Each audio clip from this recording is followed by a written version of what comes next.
warm welcome, a humid welcome also in Kolkata.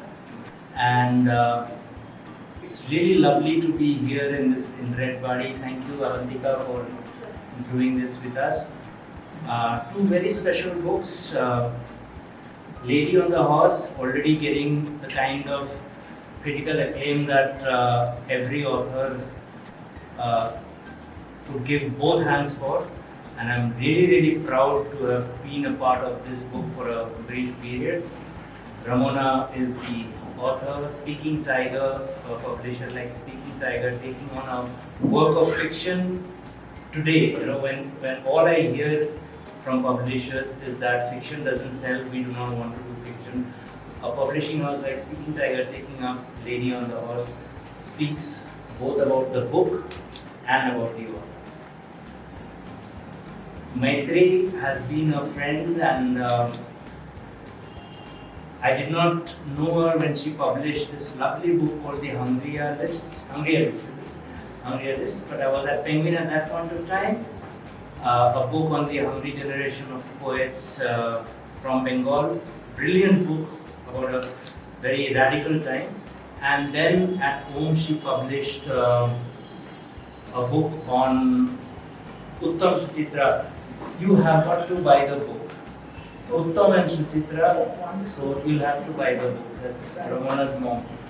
So again, a brilliant study of arguably the greatest film on-screen couple we have had in India.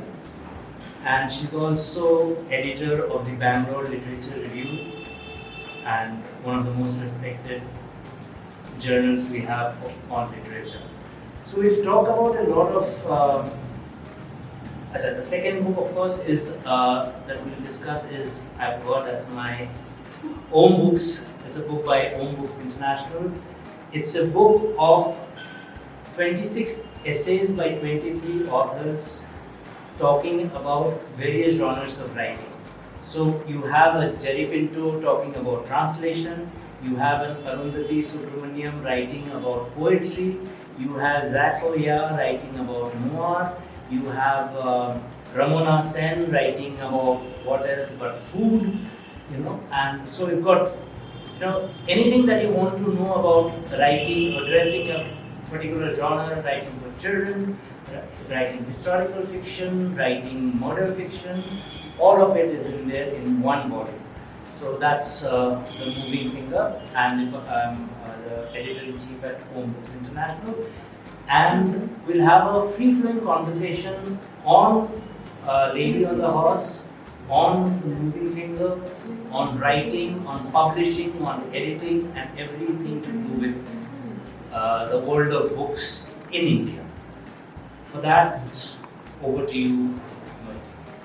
Thanks. Hello everyone. Thank you for coming this afternoon. I'll just take one more minute before, and that's my identity separate from an editorial, but I've learned that that's the most important part.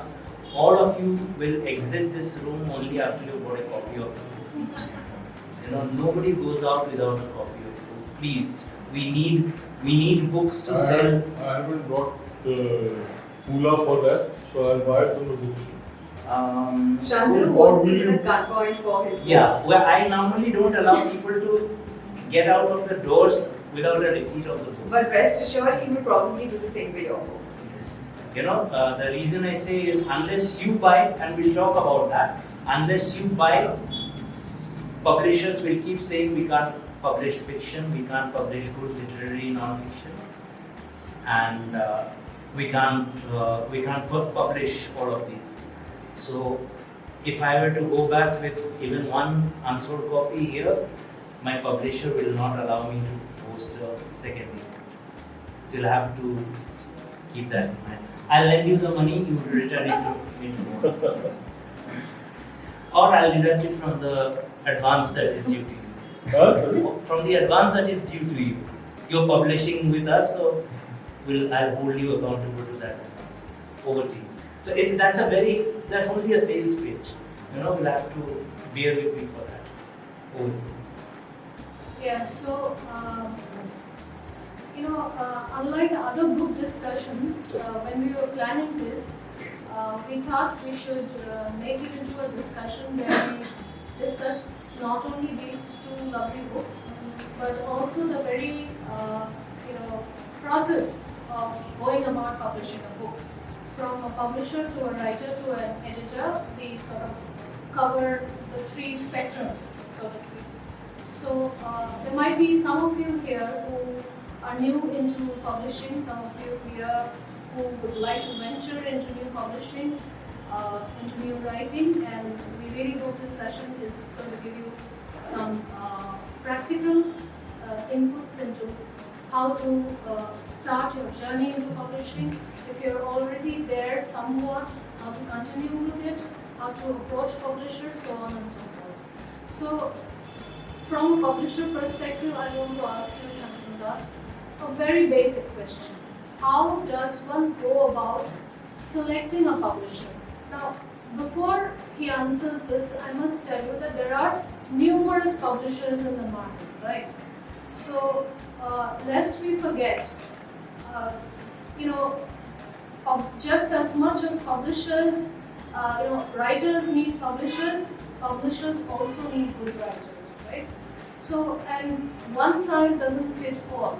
So you must remember that when you go shopping for a publisher, there are certain criteria that you must keep in mind, given the fact that your manuscript is of a certain kind. So if you're writing a literary fiction, if you're writing poetry, if you're writing non-fiction, there are certain particular publishers that you must approach, and the way you approach them also matters. So let's hear. So you see, what's the criteria for selecting a publisher? I would say come to own books. There's no other. This, but jokes apart, yes, you'll have to decide on what is it that you want to publish. If it's an academic book, then there are publishers like the Oxford University Press and Black Swan who do the academic stuff, the books on environment and other history related and other academic. If it's a non-academic book, narrative non-fiction, fiction, I think a lot of these mainstream publishers like HarperCollins India, Penguin Books India have been at both places. They take in all kinds of books. Of course, a lot of them have stopped accepting fiction. So that's a sad state of affairs. We don't. Most of the publishers will not accept fiction unless it's celebrity fiction or that kind of. So you'll have to take a call on these two publishers or the bigger multinationals like a Hachette or a Speaking Tiger, which is not as big as Harper or a Penguin. Simon Schuster, Hachette, Speaking Tiger, they are the ones. Speaking Tiger is a more literary publisher. They'll do the more literary non-fiction. They are also not very keen on fiction. Poetry. But how many writers of fiction do we have here? Yeah, you see. So give them some hope, Shantanu. Yes, please. That's why I'm saying my first spiel on sales was buy Lady on the Horse, buy literary non-fiction. Because the more you buy, you see, the feedback we publishers have from the market is nobody is buying fiction, which I find a little difficult to believe, and if it's true, it's very sad. You have to, we can't sort of give up the responsibility of good publishing only to the publishers. At the end of the day, the publisher is in a business. So if the book doesn't sell, which they keep coming back to, saying that fiction doesn't sell, they're not going to publish. So you've got to support that.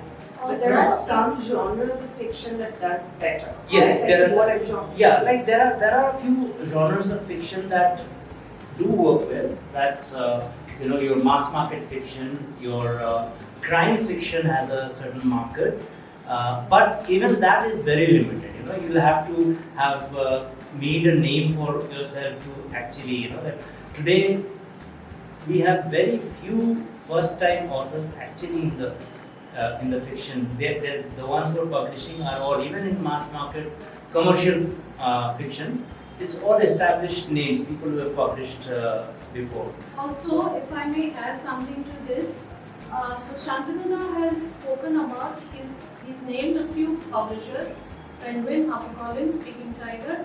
I know he's from Home Books, but let me also, since we are speaking about publishing, and those of you who really want to go into publishing, there is this whole thing, of course, of every writer wants to always be published by the best that is there. And today we are living in a world where you can sort of approach a Simon Cluster elsewhere or Bloomsbury outside. Also, there's also that option if you have a relatively decent name. But having said that, in India there are publishers, mid-sized publishers, about whom you need to be aware of also. And when you are going into publishing, there are a couple of things that you really need to understand beyond the realms of only a name. The one important thing that you really need to understand is how does the publisher look at your book? How does the publisher approach your book? With what care does the publisher really publish your book? So while there are immense pros of going with a big publisher in terms of distribution, in terms of marketing, in terms of whether your book will be placed in the first bracket, first corner of Oxford bookstore, there are also certain, cons, which I need not elaborate, I'm sure you will find out. But there are a lot of advantages also of going with mid-sized publishing, okay? And one of them is that your book goes through a very detailed editing to begin with. Second, your book receives a lot of care. So for those of you who might be rejected by the big names, the big 4 or 5 names, please do not give up, is what I'm saying. Please approach the mid-sized publishers also. There are fantastic publishing houses who are doing only short stories, who are doing only fiction, and who are doing only poetry. Yeah, for short stories, there is a publisher called Red River Press.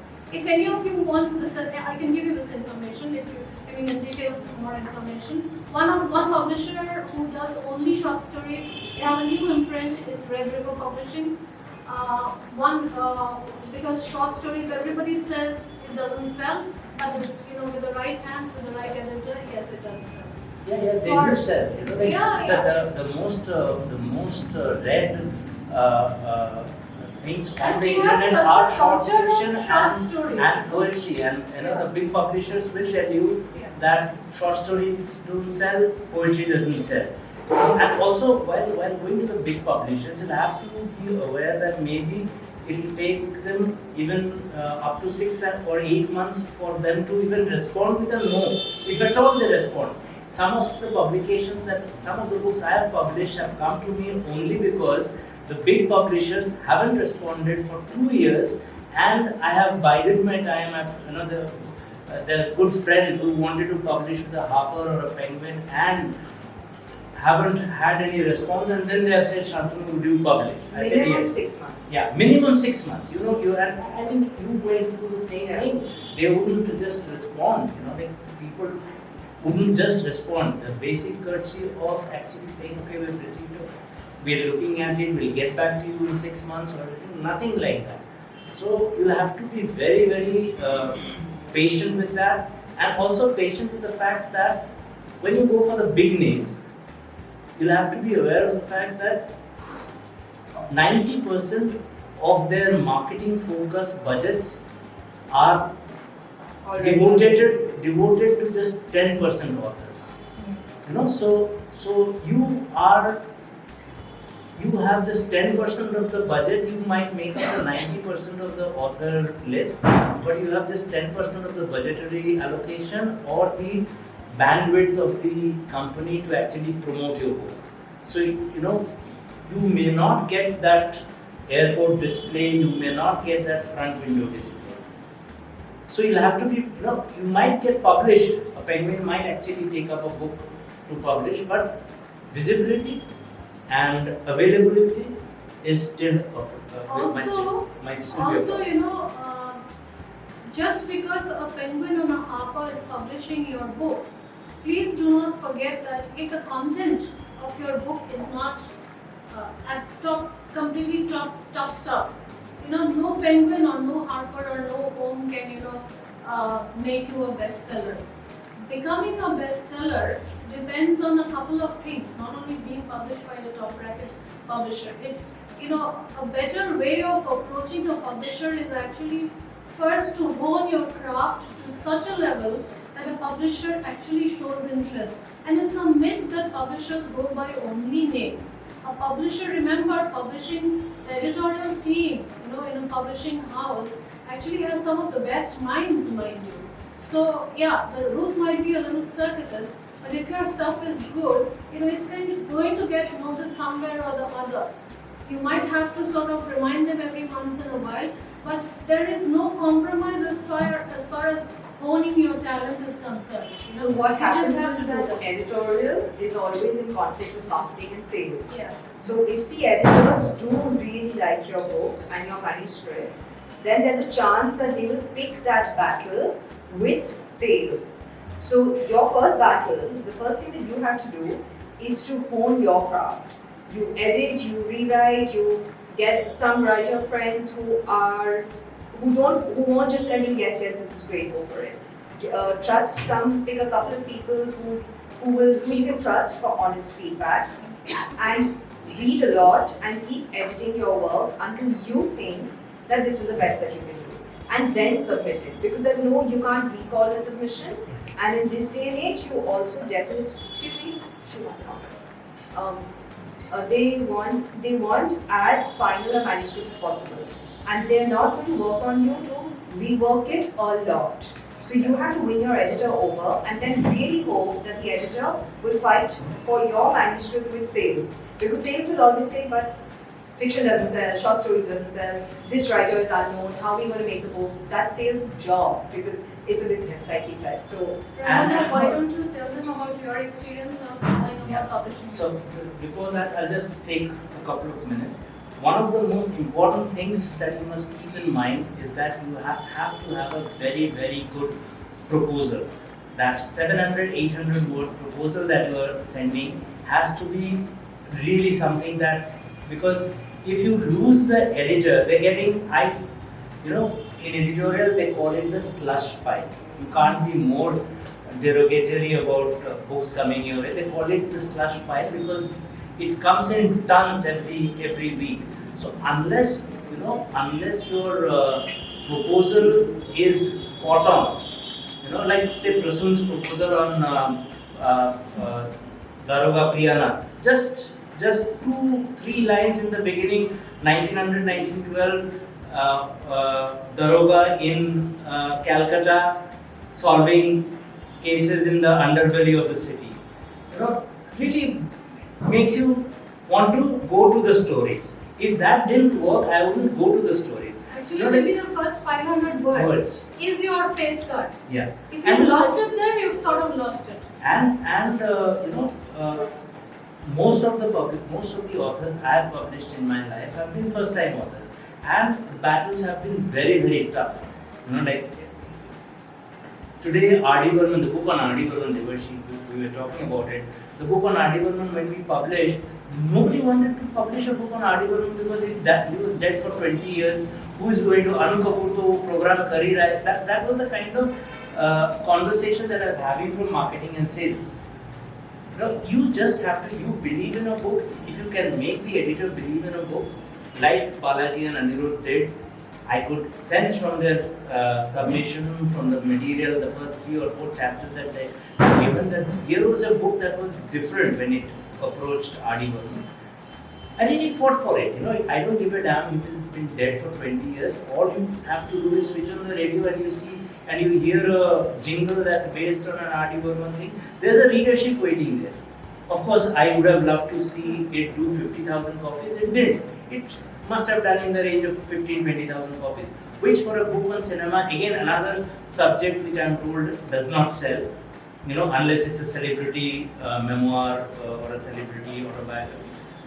No, I have pushed those. Sahil Ludhianvi, nobody wanted to publish. A poet and lyricist dead for 40 years. Nobody wanted to publish. Again, it went on to become a wonderful seller. So, you have to take those things into consideration. How important is the role of the literary agent in submission, No. in submitting? Because the slush pile submissions were often directly to the publishing house, and that's how it landed up in the slush pile. Yeah. But when agents agent your manuscript, then they don't land up in the slush pile. They just land up in your inbox, but Yeah. you won't directly send it to the slush pile. But then, you see what happens with agents these days, most agents these days, the whole agency thing has also changed in the last 10 to 15 years. Agents these days charge a flat fee to even represent you. So they will take, Oh, say, is it? 20,000 rupees upfront. Whether I am able to pitch the book to a publisher or not, you pay me 25,000 rupees for even approaching a publisher.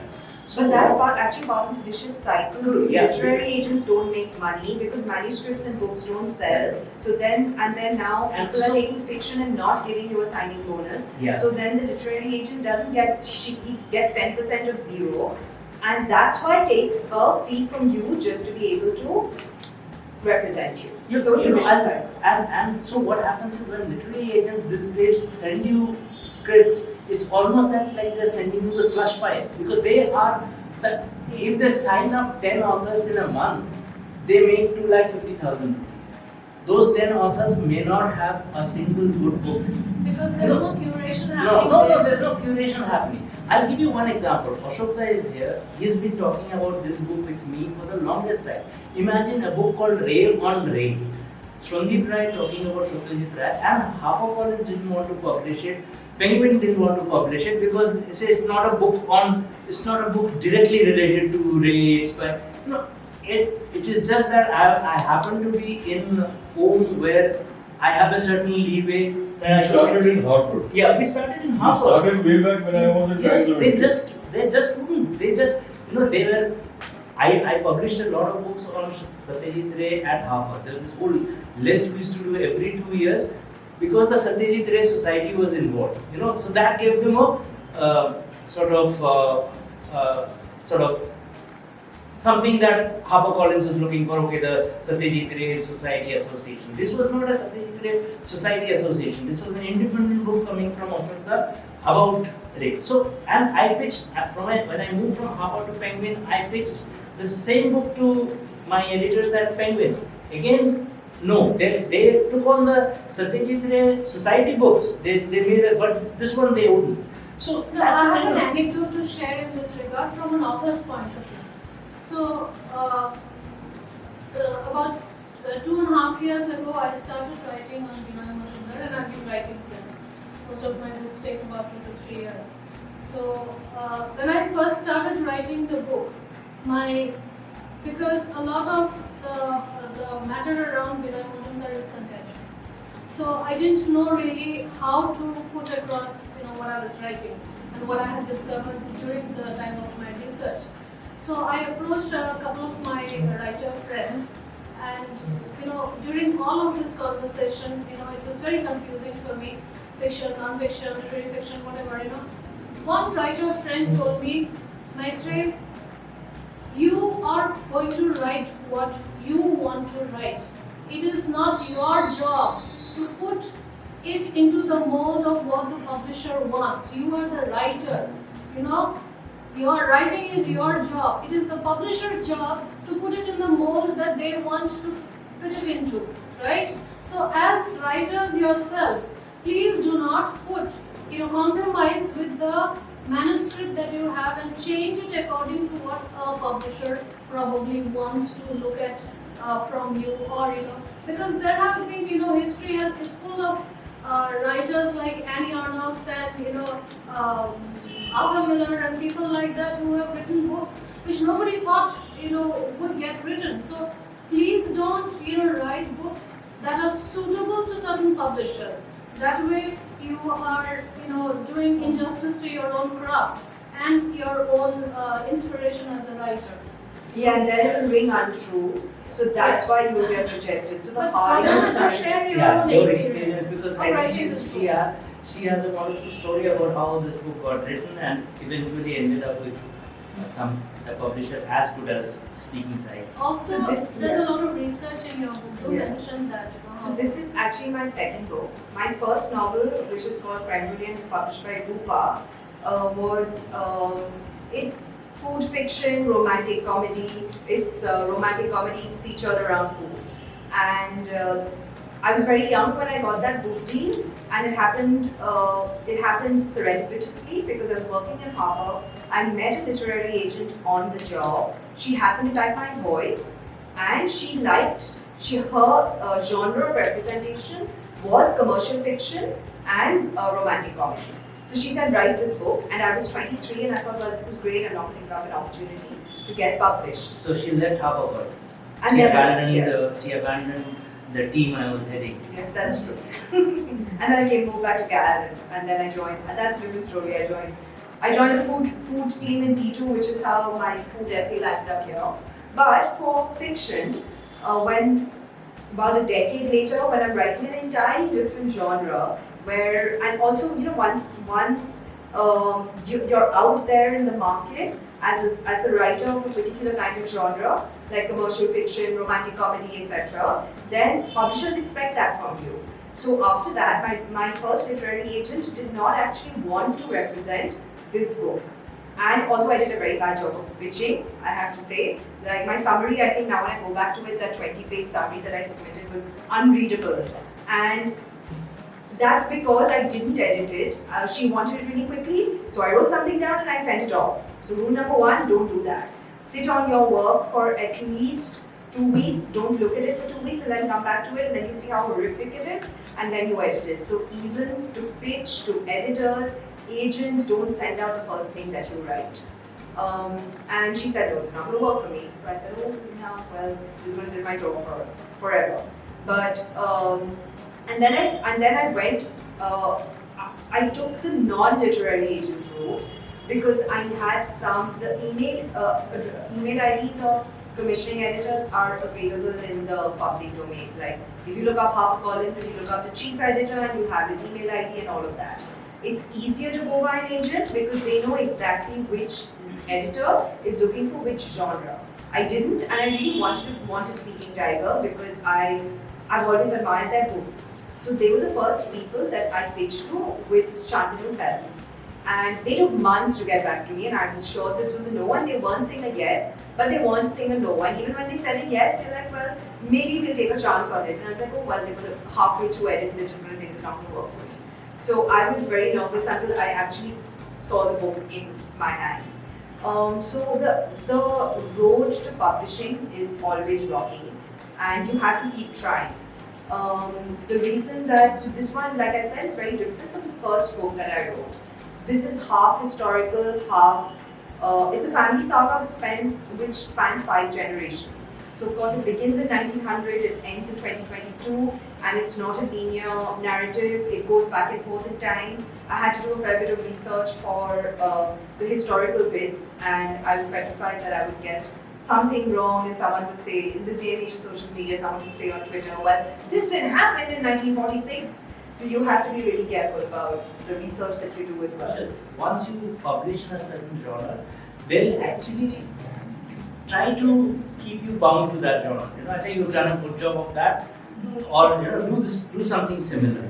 Because at least we know some people will buy your books because they bought it. They don't want to take a risk, but you jump in genre. When I wrote Uttam Kumar's Maitreyee Sen, it sold up very well. I mean, given the two protagonists, Uttam Kumar and Maitreyee Sen. I remember somebody approached me with a 3-book deal for films again, and I was very naive at that time and very new, and the only thing I knew was I did not want to spend 5 to 6 years of my life again writing the same kind of books. So when you're it's very nice to sort of be happy with the kind of money that might bring in, but one also has to factor in how satisfactory it is for you as a writer. And going back to something about research, I want to really talk a little bit, take a little bit of time and share an anecdote with you about research, especially when you're doing a book that has a historical context maybe. So when I was writing the Hungryalists are a group of rebel poets who used to be in Kolkata in the 60s.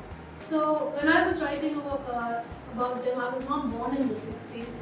So I kept going back and forth, and my father used to study at Chowdhury University, so I was telling him, Baba, I'm going to place, so it's a creative non-fiction, okay?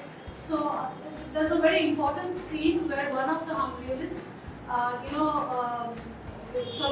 recites a poem in the Aura station and gets arrested for the first time. Okay, it's a very important and historic, real story. So I told my father, I'm going to place that scene near the Boroburi. So, and I wrote a paragraph and all about that, and then I showed it to my dad, and he said in the 1960s the Boroburi was not there in the Howrah station. And I being a Probashi Bengali, I didn't even know about it.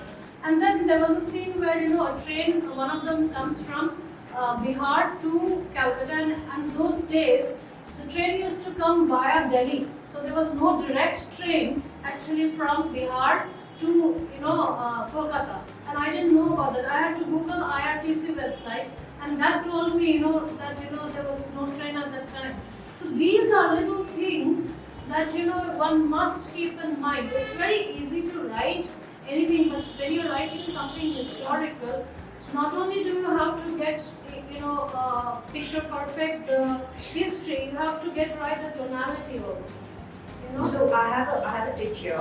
So I don't come from, I'm not a PhD, I just did a master's, and it's not like I've written long research papers, etc. So the lay person, the non-academic, approaches research very differently from academics who are used to reading reams and gathering a world and all of that. So when I was working in the newspaper, then we were taught that you have to fact check everything that doesn't sound like an opinion. So if it's not an opinion, then it has to be a fact. It can't be in between. So then that's how we started to Google, okay fine, this is the name of a road, but then actually research the name of the road to put it down exactly as it is in municipality records. Things like that. Whether there's a the or there's no the, these are things that we were taught to research. This came in really useful when I was writing because I mapped the characters, I mapped the plot. Then in the action of the plot, then I think, okay, I know their emotional motivations, but who are they in the physical world? What are their surroundings in 1932 or in the year of the famine? And what is the world outside look? What is the world inside look? What are they eating? What are they wearing? And then you do very specific research like that. Look up photographs, look up archives, and can I just say that New York Times archives are really useful because I don't think we have archived our own history the way they have archived our history. So you can pick, if you subscribe and then you pick and you go to the historical records and you go to 1943 May 1 and you have the whole edition, and if you do May 1 Kolkata, the Calcutta stories will pop up and you will know a little not inconsequential little anecdote that the New York Times would have reported in 1943, and you can just weave that into your story. It's based on fact, but you're putting fiction against it. So what do we know of history? We basically know big things that happen. But every day, every hour, something has happened, and only newspaper archives will tell you that. Also, sometimes, if you visit the site, I remember during writing of the Hungryalists, what I did was, because since I wasn't born at that time, I kept going back to, what I would do with that scene where Maitreyee actually recites the poem and gets arrested. So what I did was, I hired a small troupe of theatre personalities. I took them to Howrah station.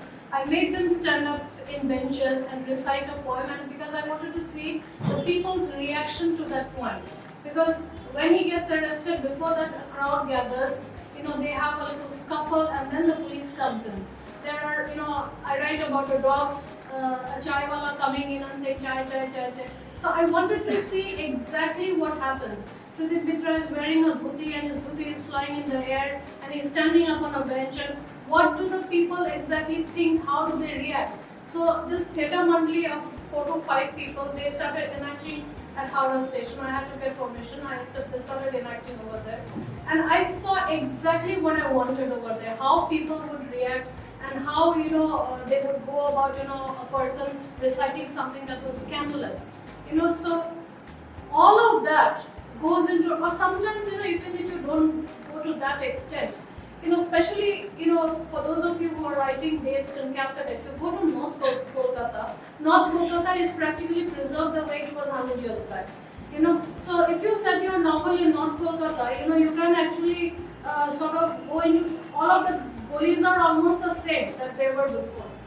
So that's a fantastic, like Mr. Yash Chopra once said, the reason why he shoots in Switzerland is not because Switzerland is so beautiful, because it provides him continuity in his story. Because everything in India keeps changing every 5 to 6 months.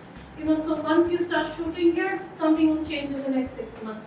But like in Switzerland, in North Kolkata, nothing changes. So if you put your story, set your story there, nothing practically changes. If you go to, if you accept the weather, if you go to Uttam Kumar's house in North Kolkata, it's still the way that it used to be, I suppose. Can I just offer you a contract on the demand? If you have not already I was signed? actually thinking of approaching you. Yeah, please. May I please ask you something? Yes. My name is Shantanu. I have done my PhD on international trade, but I'm really interested in popular culture. So, my one point question is that you are talking about research or literary fictions or non-fictions. I'm just asking you, in Not non-fiction, ma'am. fiction, in ways of translating books, like from Bengali to English or from other languages to Bengali. If we have to research that much on that countries or on that time to bring back the same aura to the readership, But why would you ask that in terms of translation? For translation, aren't you going to just verbatim sort of, unless it's poetry, you're going to just pour in what is already there, right? You can't change anything. And it's not translation, it's your own word. I know that, but for my understanding, I'm just giving you one. For your own understanding. I'm giving you one instance. If I have to translate 3 complets to Bengali, now for this generation of readership, if I myself do not know the Germany of that time, how can I translate the essence of the novel to? I think it goes back to your initial interest, man. You would be picking up a piece of work which doesn't resonate to you, about which you know nothing, unless you propose to find out everything about it. And Yes, when you're talking about, say, you mentioned 3 corporates, if you're translating that for Bengali, you don't actually, you're not going to change the setting. You're going to translate. You can't. So there's nothing. When you're translating, you're basically transporting it into another language. So it doesn't call for that kind of research or initiative that. But I think you can read up on that era to understand a little But bit. for my own understanding, so that I can bring it back. Yeah, definitely. I mean, it will add to your way of, love for that translation will definitely grow, and you'll find more and more interest in it. On that note, Shantanu, with your permission, I want to read out a small note on translation. Translation is something very close to my heart, and this is from The Moving Finger. Excellent book, do go and buy it. So this is essay by Jerry Pinto. I'm going to read a very short extract. He writes about translation. Some people translate because there's money in it. Not literary translators though. They don't do it for the money because there isn't enough money in it, not in India.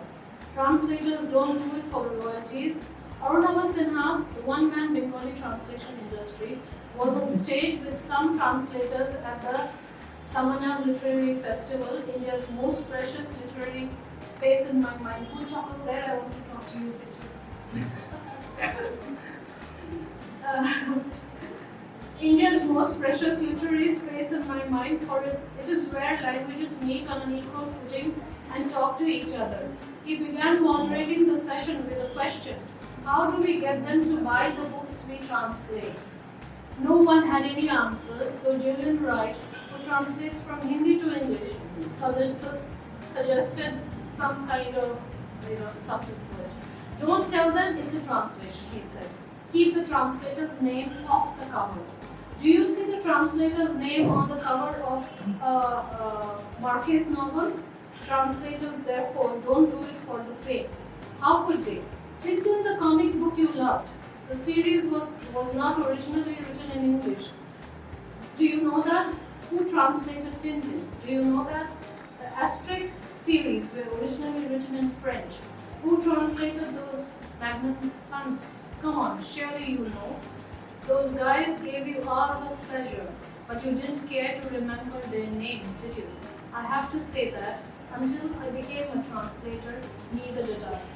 So basically what he's trying to say is that, the act of translation, often, the translator, especially when it is so seamless, people don't tend to, it's a sad thing, but people don't tend to remember the name of the translator.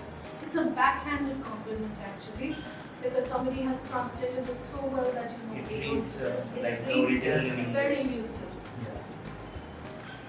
So I just want to say that, so Maitreyee, while Shantanu's in mainstream publishing, Maitreyee is in the online publishing world, which means that there are journals online which are accepting essays, short stories, poems. So a short story writer and a poet has the chance to be published at least digitally. And since we're becoming more and more entrenched into the digital world, this is also, this gives us a platform, this opens up a new world to us. But what I want to know, Maitreyee, is that how competitive is the digital publishing space? In my experience, it's been as competitive as the mainstream publishing space. One of the things that perhaps it has struck me is that when you submit for one of these journals, they have a theme, and there are about a certain number that they can publish for that theme and for that edition. So if they can publish 15 and you're the 16th person that they like, you still won't get published. But it's not like you can publish it later. As opposed to a publishing house where even if they're full up for May, June, July, and August, September, you'll find publishing slot. So, no, it's not really like that. I edit a magazine called the Bangalore Review. The name, of course, is because initially all of us editors were in Bangalore and we thought of starting a literary magazine. It's a full-fledged literary magazine, and hence the name. But to give you an idea of literary magazines, online literary magazines that is, ours is, of course, we read on a rolling basis. So if you submit, and due to the massive number of submissions, just to give you an idea, we get an approximate number of excellent short stories, let's say about 20 a month at least. So that is the ratio, out of which every month we publish not more than, if it's very short flash fiction, 3. In a longer fiction, which is about, let's say, 4,000 to 5,000 words, not more than 3. Because we have poetry, we have non-fiction, we have, sort of other sort of photo essays, book reviews, things like that. So that gives you a fair idea. But we do read on a rolling basis, which is why. But the problem is that most literary magazines these days, because of the rather large volume of submissions that one gets, it's really for nothing else but for that. as an editor, we have to go through for poetry. I personally do the poetry. I'm a poetry editor as well as the other side, looking after the other side. So for poetry, we get a poetry submission of anything between 200 to 250 poems per month. So that is a massive amount of submission for an editor to go through, which is How many why. are good? Sorry. How many of them are good? Some of them, a lot of them are surprisingly good, because one thing I'd like to tell you, which just to go a little off track, is when you send your work out, whether it's to a publishing house, small publishing house, big publishing house, literary magazine, does not matter. Please remember that in the world of the internet, there is no way you can tear off your work and throw it into the dustbin. It follows you around till your death. So, if today you're not an established writer, tomorrow you are. Tomorrow you're somebody who's writing something great and all of that. And 10 years back, oh my God, what did I even write? So please take out the time to think about what you are sending to anything, literary magazine or publisher or anything. But besides that, the quality is really good. So we, as of now, especially for poetry, we do not publish anything other than just the best, because we can't afford to. There are so many submissions, and we get submissions from all over the world. So people are competing with people all over the world. So most literary magazines in India, at least, are doing very well. A lot of them pay, and they pay very well. And to have a byline in one of these magazines is really good. Especially if you haven't published as yet, it's a stepping stone, because a lot of publishers, when you send them, your work, you can say you've published in so and so places, in so and so magazines, and that is taken very seriously. That's true. It's like building up your writing CV. Yeah, it's like building up your resume, so because places like out of print, if you have a short story placed in out of print, it's a sure shot, it's like acts like a CV. I was published in out of print. I've been rejected by out of print. So can I say that? Even though I have a book out, I've been rejected by out of print. So Maitreyee hasn't published my poetry yet. So no, so we read blind, as it is called.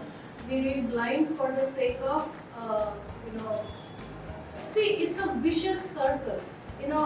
Not about Shantanu poetry, but if I publish somebody's poetry or short story or something, that may be not in line with what we are looking for, then what happens is the sort of quality of the magazine, overall quality of the magazine, sort of goes a little haywire, and then you yourself wouldn't want to be published in that magazine, right? If that quality goes a little haywire, the very reason you start off wanting to be published with a certain publisher or with a certain literary magazine is because of the high quality. We all want to be published with the Paris Review. There's nothing else into the Paris Review other than the fact that it's fantastic quality, right? So how, one of the things that I know about the financials of a publishing house, like X number of copies printed at X price, and we kind of. So how does it work in a journal? What is I'm sure Bangalore Review should be breaking even in terms of the costs. Yeah, we just about break even. It's not a profitable business at all. All of us editors are unpaid workers. We don't get paid. It's just for the love of thing. So you all have other jobs. Yeah, we all have others. So it's a bekar khatni. But yes, I have to read all of those 600 submissions outside my own work. So that is a lot of work, and it takes a lot of love. So yes. Do you encourage resubmissions? Yes, we do. In fact, when there are several, I get the most beautiful cover letters. I'm very lucky. My other editor team tells me, you're the luckiest because poets write the most beautiful cover letters. So with every submission, we get a cover letter. So somebody, and Americans are, of course, they are so vocal. They within 5 minutes they tell you their entire family history. So I have a dog. My dog is blind. My squirrel is Chowdhury, this and that. And so it's lovely just listening to discovering people through cover letters. So somebody when they go through a submission, maybe submittable. Sometimes they want to withdraw one particular poem, but by mistake they've withdrawn the entire series of poems. People usually send in 5 to 6 poems. So in that case, I will always write to the poet saying, can you please send, because I really liked reading your thing.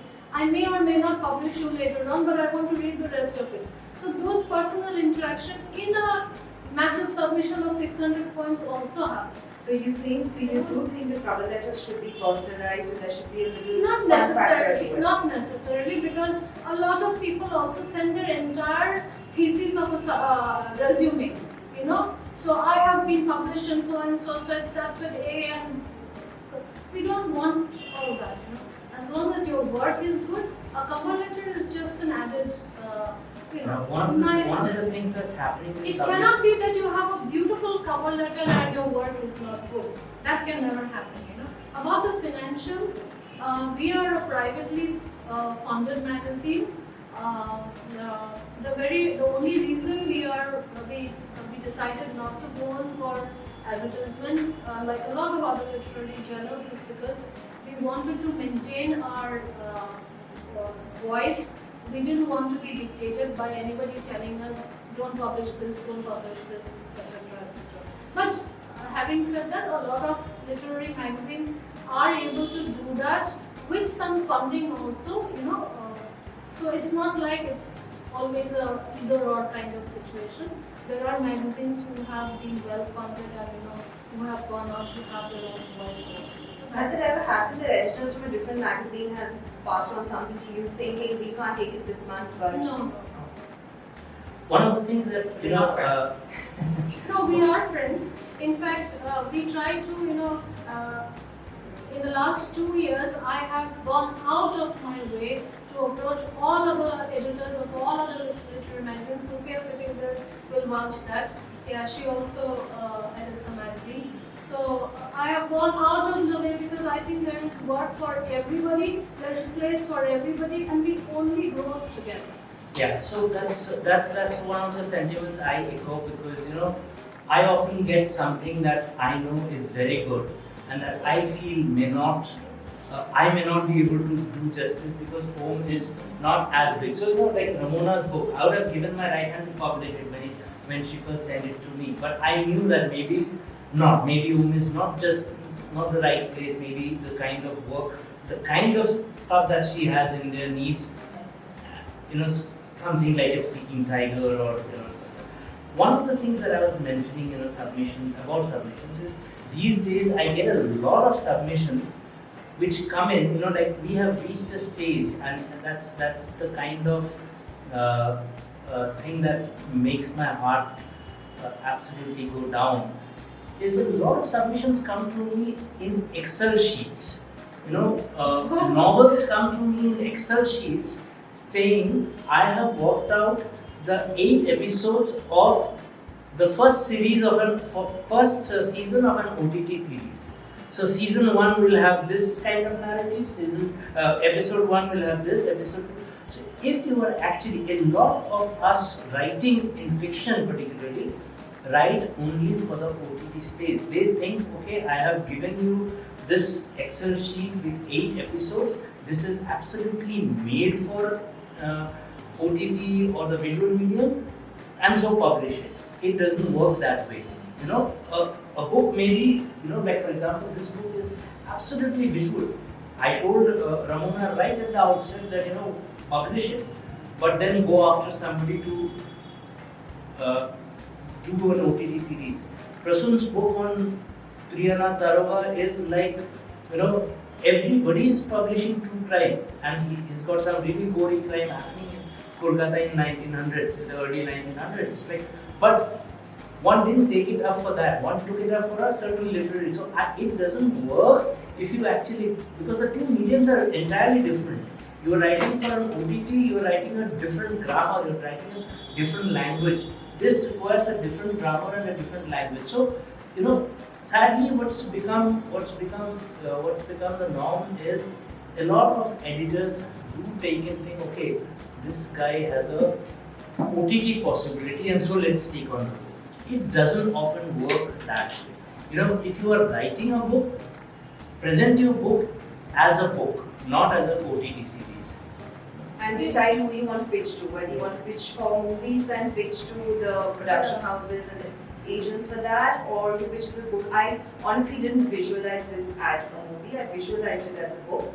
People have told me that it's visual, but I myself am not. I don't watch a lot of things myself because the narrative goes up and down. I don't see how they're going to make this, but I mean, if they do, they do. But I'm picking my battles, and I've already picked the book battle. I can't also pick the movie battle. Contrary to what you said, I'm going to read a very short. It's a lovely, lovely book. Please go and read. And Ramona, like she said, is very visual. I just want to give a little description of her remarkable use of language.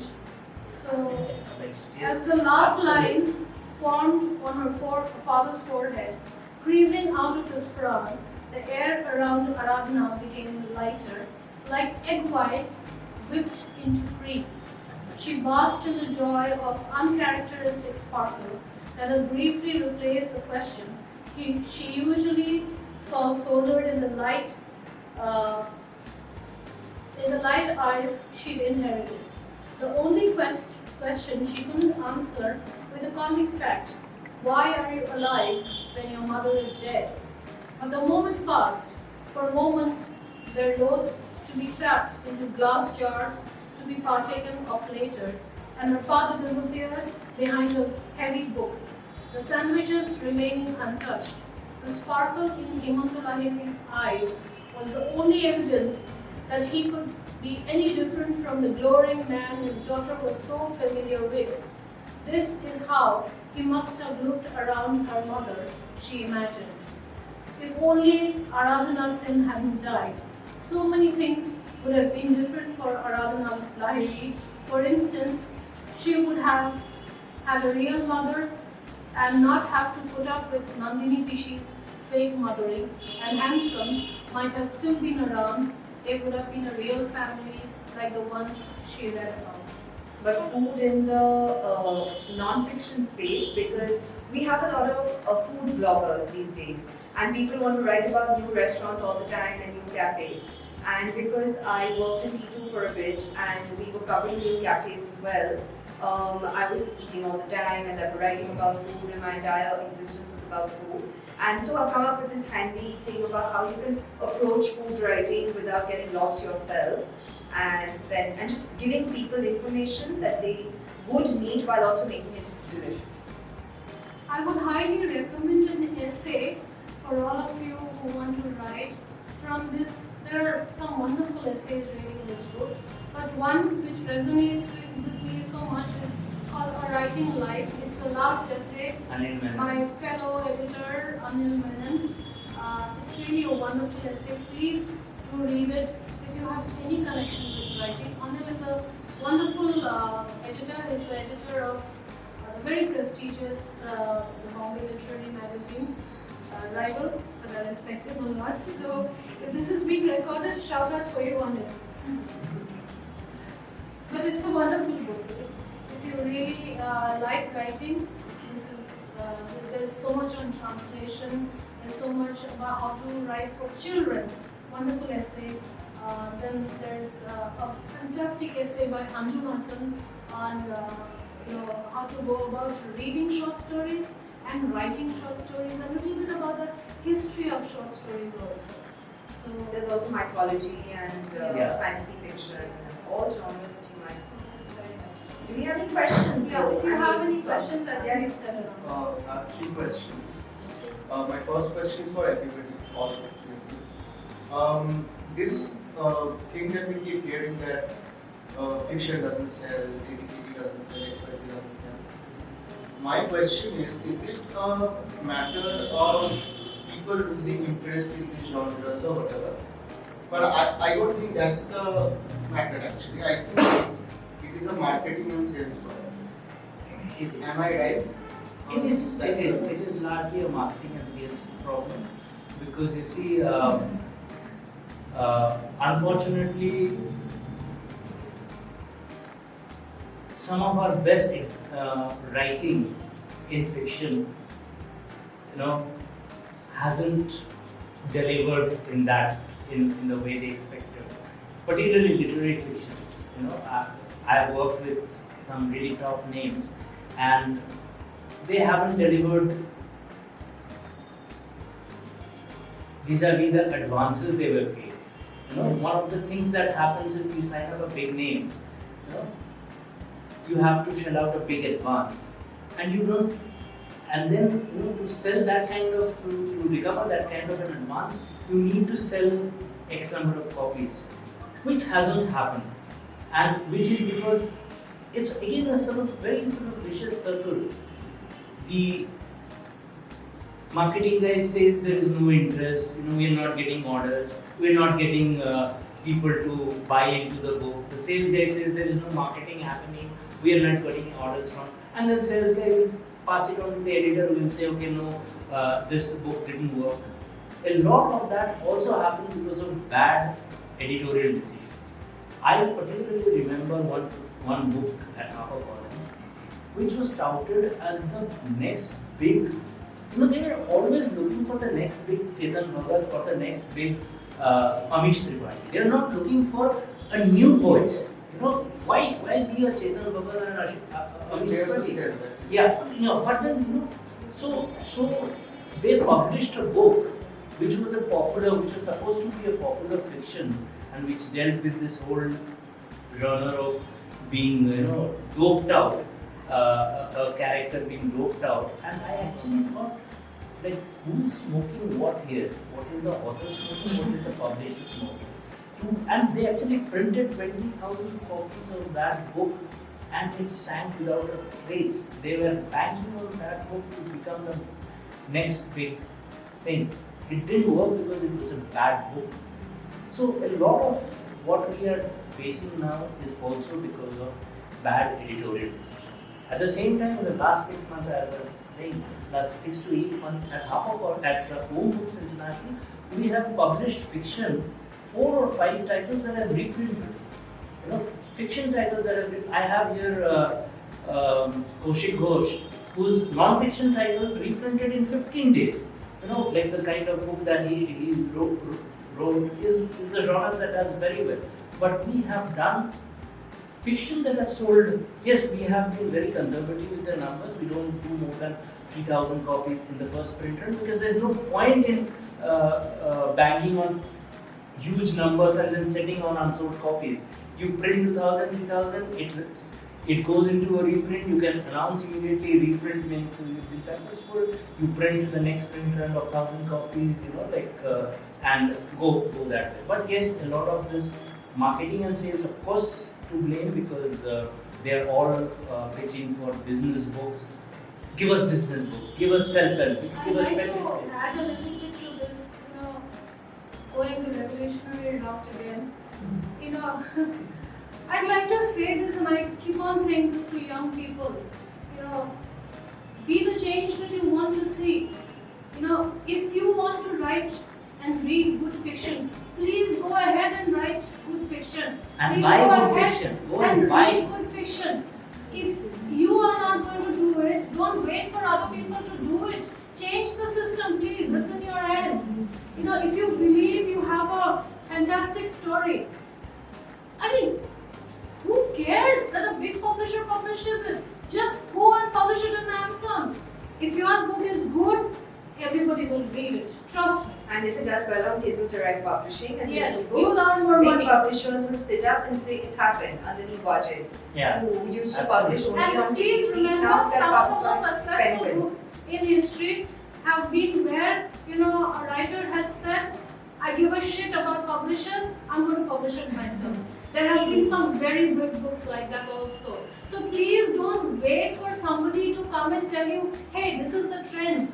Are you following the trend? Please be the trend yourself. No, KDP is very democratic. So if you give publishers a year and a half, give them that because that is their cycle.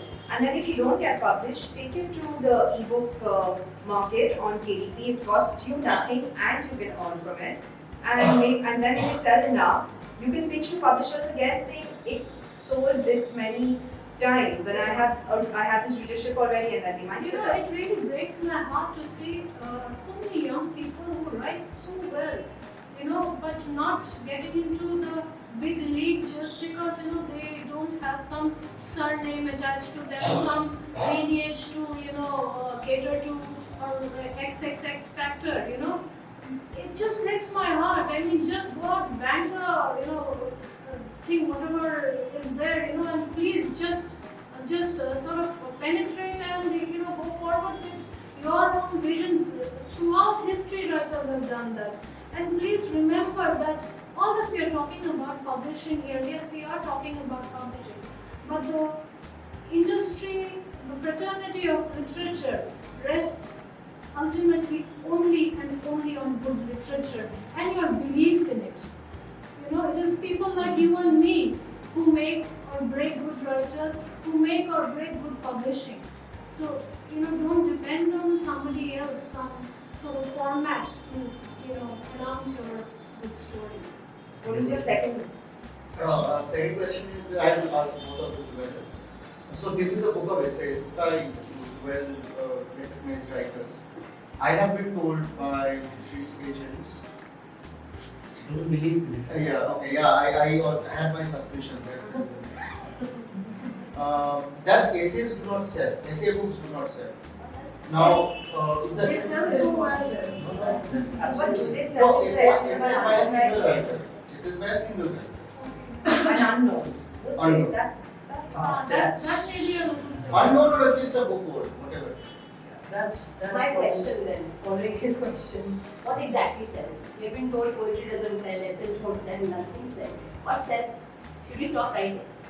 No, that's That's what I what think. I If I were to go by what industry wisdom says sells, I would just be publishing books on self-help and pregnancy and fitness, and books by about business wisdom. Which have their place, but to say and to believe that fiction doesn't sell, and which I have said at a number of platforms, if for God's sake fiction doesn't sell, then where's the place for imagination? What are we How doing? can fiction not sell when we've been telling stories for ages? Ages. You have, so don't believe, don't there will be naysayers. But to answer your question, apparently non-fiction sells. Yes, non-fiction sells.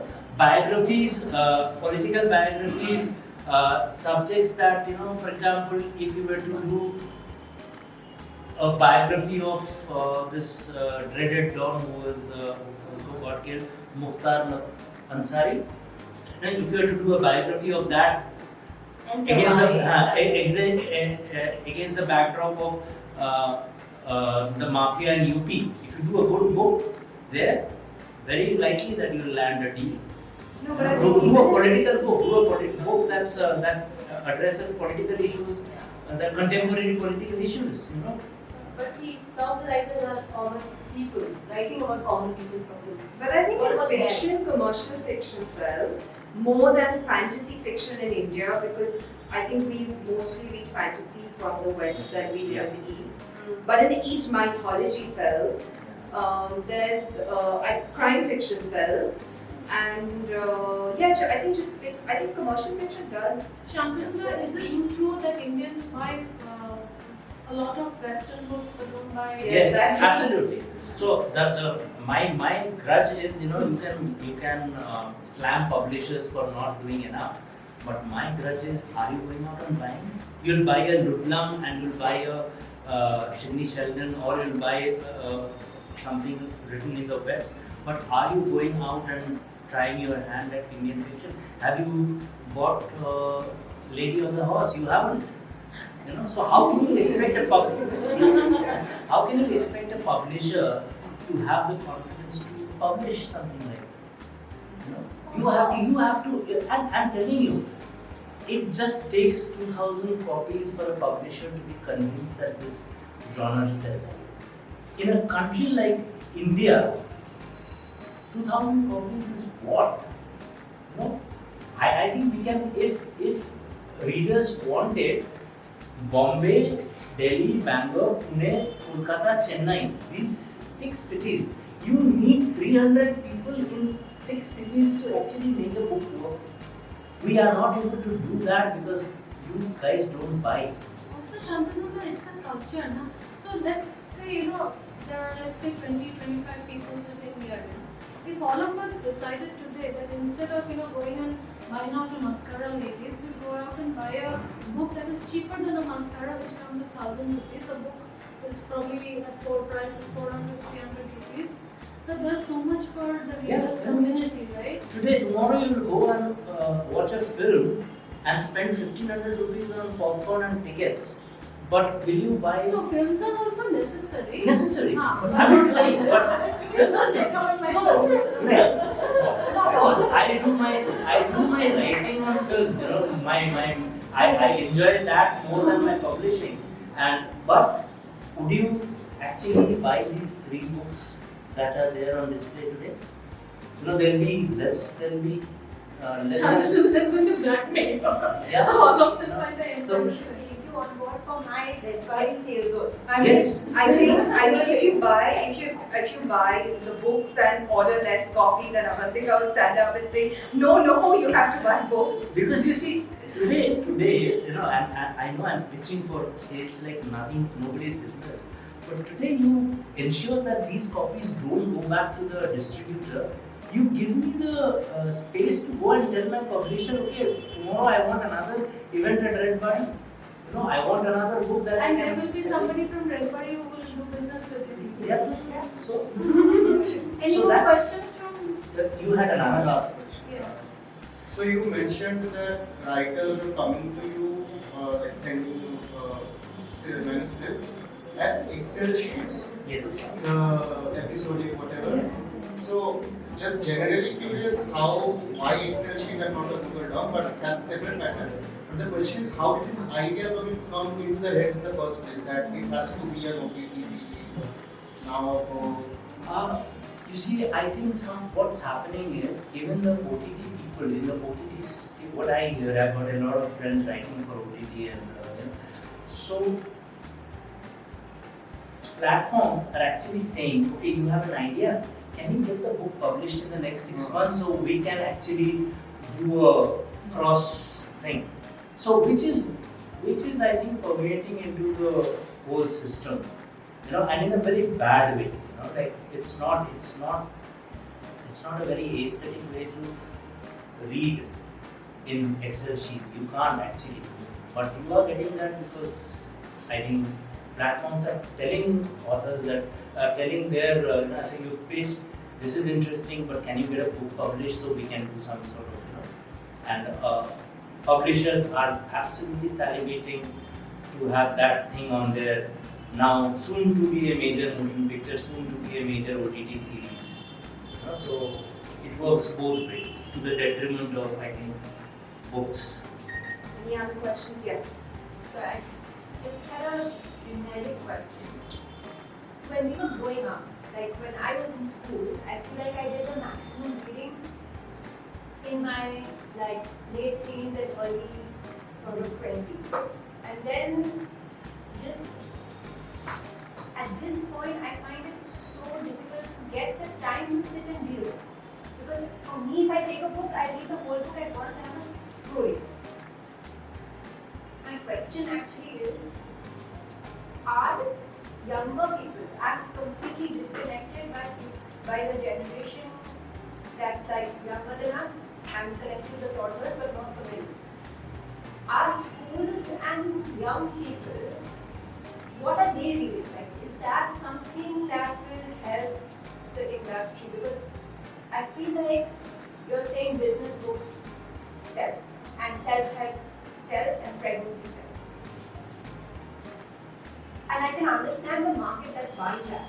But where's the market for the fiction? Because if the market is people like me who used to love to read, and I love to read, but I'm not getting time to read, is there some focus happening like younger people who love reading are getting the new fiction? Where's Miss Mazumdar? She's left. She had to leave. She would have. But I'm just curious to know if, as publishers, as an audience. But as far as children's fiction is Not concerned, children. I don't mean children. sorry, not fiction, but children's books are concerned, at least I can talk about that. There's some really fantastic work happening with children's books, in terms of illustrations, in terms of books with imagery and words, and especially in terms of gender roles, social, cultural kind of roles. The kind of writing that is happening with children's books is just fantastic, mind-blowing.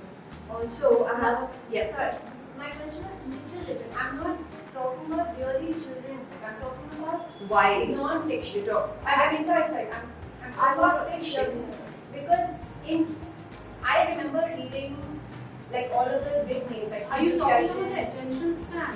No. No, she's talking about books available for why. Available for that age to know about the new fiction coming out. Like, will a Loretto House girl know about this book? Right. Just a simple question. So I think one of the ways, and Omna, I think you're trying to say something. So Yeah, I was going to add on. So I teach in a college, I teach college students, right? And in the last 4 years, people don't read anymore. Like that's a big generalization, but I have It's true, seen actually. that because they grow up with smartphones, because they have Twitter, everything is in short form. Right, Yeah, exactly. people I don't think know. growing up with social media is a great impediment. We didn't have phones and we didn't have Instagram when we were growing up, Yeah. which is why. Fiction dying because In fact, one of the things I get told even in my writing for platforms, independent writing, is don't write anything that can't be read in one scroll of the screen, which means you are asked to write 500 words for a review. What can you, the long form has gone, I've had to actually fight with some of these leading platforms to actually publish long form criticism, because anything that demands more than a screen scroll, you're losing. But I think that's if you also. see on the top of, a very good indicator of this, on the top of every article these days, it annoys me so much, the reading time is given. Given, yeah. And what about the reflection time? Yeah. Is there no time for reflection? Yeah. I mean, you read an article and then what about reflection? Kindle. Yeah. Even Kindle doesn't need that. So But strange. I think, for any of you who are also young parents, I think it's up to the parents to make books available to their kids until they're at least in college, and keep books available at all times. For instance, my mother has never allowed us to watch television growing up. So we were not Instagram kids, but we were TV kids, and there was just no TV in the house. I didn't have any other form of entertainment other than reading. And sometimes she'd lock me up in the library in a club and say that I'm going to go for 2 hours. You better not step out. So I was locked into a library. So what else was I going to do? I read. And that became a habit. So fine, I understand as adults we might read less now, but kids are doing things other than reading. And I think it's up to the parents to make these books available to them. Yeah, so to add on to that, what I feel is parents are reluctant. Like even if the child wants to read, they're reluctant because of their schedule to take them to a bookshop or a book fair.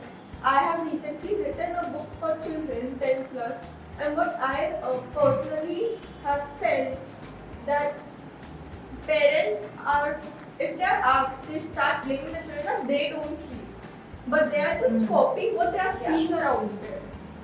So I guess that's also a factor. And yes, exactly. They ape the parents. So the parents are always on the smartphone, and so are the kids. Also, it's easier to. I understand children cry all the time. I think they get hard, and it's a way to calm them down is to put them in front of the screen. But you're also changing their the wiring and the brain chemistry by putting them in front of the screen all the time. And then it becomes really hard to concentrate on a page, which is a lot less dynamic for the brain than the screen. So it's a Also, vicious I cycle. think we should remember that what we are talking about, primarily about English language writing over here, the reading, understanding, reflection, and the culture of reading that is in one's own mother tongue or some other language other than English is very important. I read and write in 3 languages, Assamese, Hindi, Bangla of course, and in English. So it opens up a whole new universe for me. In the sense that not only are you exposing your child to a different language, but a whole new universe, and that is so very important. Especially in today's milieu. And the added advantage, please go and tell your kids you can be a translator at any time. That's big money. To add on to this, while we're having this discussion, and I'm loving the discussion more. It doesn't feel like a very strict book or where you're not able to speak or interact much. So, one of the reasons I feel is because of the attention span that has gone down, and then this is the age of excess information. I think one of the writers, she shared something online that you don't need to know everything that's out there. Just focus on learning something new and very little of it. While our brains are not able to cope up. Honestly, when the pandemic happened, it has rewired a lot of people. Yeah. I have personally experienced a lot of anxiety. It's difficult for me to sit with a book for an hour. I have that. Or to For sit half for an hour. 5 minutes. No, it's not to sit for 5 minutes. It's not a joke, but I go through that every day. So I rather go out of the house and walk for 5 kilometers, 10 kilometers, rather be sitting in one place for 5 minutes. It's hard. Yeah, I get it. So that's a lot of children, a lot of teenagers are also experiencing it, and then they don't have place to talk about it. You can't say Also, things. coming back to the whole language thing, what I actually wanted to say, when you are exposing a child to a different language, a lot of people, we must understand, even while we are in a metropolis talking in English and all of that, a lot of people, let's say in the suburbs or, in small cities or small towns, they interact either in Bangla or Hindi or whatever other language. So, if you're, portraying to your child that the only option that they have is of reading in English, then you're already alienating them a step away from literature, right? So instead you give them a book in Hindi and say, yahan pe you can think and imagine in what is around you, like Chiloma, I think she had a lecture on, how, when she used to read novels in Nigeria, it used to be all about baked potatoes and the English weather. And when she finally discovered Nigerian novels, to her surprise, she discovered that they had the sun all around the year, just like they actually did in Nigeria. So it's a wonderful revelation to a child, that they can relate to not only the language but their surroundings, and you have the option of another language, another milieu, another environment also. So the parents have a large role to play in that. So English is nothing really but a tool in this country. Really, it's nothing. Yeah. It's not a language. English, let's just understand, it's not a language. It's a tool to go further. To further your ambitions in this country, especially. If you can write it, it's still. I read of such wonderful, wonderful Bangla writers. Who should have got the Nobel 10 times. Instead of some average English writer who has got falana prize, But just because, people abroad may have not read them, they are so very undermined. বিভূতিভূষণের গল্প 10 বার Nobel prize পাওয়া উচিত ছিল. We don't glorify our We own don't. language. We are not proud of our own languages. That That must is, change. And when we talk about all this business of writing, this business of publishing, please remember that all of this is also included in this. Yes, Unless exactly. and until you feel a pride in your own heritage in reading and writing, you will never get to the ultimate thing of increasing the vocabulary of reading. Just two points to add to your. One is this question of rejection. I think there was an excellent example in Ramesh Tripathi, because he, I think, went around the entire circle, then caught up with our friend Bari. Yes. And even actually Bari said that I can't find her. Because he said, have you been there? He said, I have been there, related. So I know. then ultimately Tara, he took a chance with his own publishing house called that Tara Publishing or whatever, and Amish Nack. Yeah.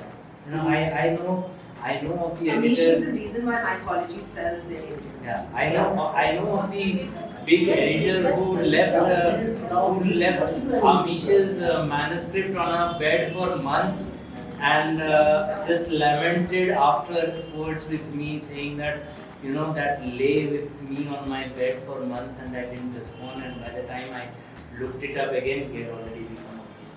We have Even editors. Vikram Seth was also rejected. Some of us editors have such inside stories to tell. The day an editor loses it and decides to write that book of secrets, you know, it's going to be a bestseller. Yeah. You know, when all the names are going to come out and tumble out of the cupboards, Yes, I've got a few. how, you know, those manuscripts just shouldn't have been published. Yeah. Someday I hope some editor really loses it and writes that book. Yeah. Please write it. Yes, on the verge of it. And yes, I'm sure you know this, we have our own version of Get Carter.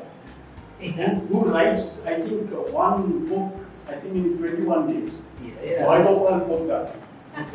He should be first claimed that he was in the Limca book. And then he said he was trying to be in the Guinness book for, you know, fastest, you know, in terms of some crime stories or thrillers. I absolutely am scandalized by some of the, you know, like authors who say, you know, you have to publish. I've got 4 books you have to publish in the next 12 months. Or I'm writing 4 books you have to publish in the next 12 months because I want to build a brand. You know, and I can't imagine, you know, like 3 books in a month. How can you even, what do you job of, you know, there's a book on Guru that's, I don't even, to call that a book is, you know, pains me. You know, and I know how it's been written. It must have been written, you know, sitting on the table.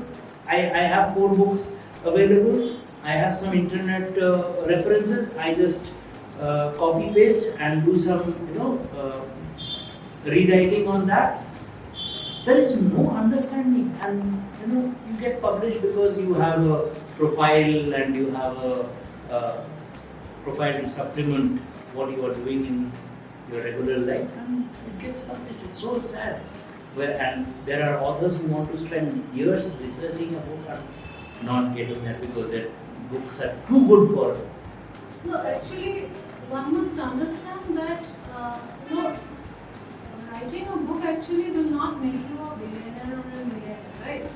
So let's There's get no money that in fact. it. Please don't do it. Exactly. Let's get that fact out of the You vision first. Okay? You know, the first thing you will hear from a publisher is, can we publish without an advance? So if you are not aiming for the Nobel, if you are not aiming to become a billionaire, so what is left? Basically, जब बेचे आते सेटा hello একটা ভালো বই, right? So why not write a ভালো বই instead, na? We are not going to get the Nobel. We are not going to get make a millions, you know. So write a good book instead, na? It might be one book, so please write one good book. That's it. So I think that's the key takeaway from today. Just write your best book. And then don't try to control what you can't control. And have patience.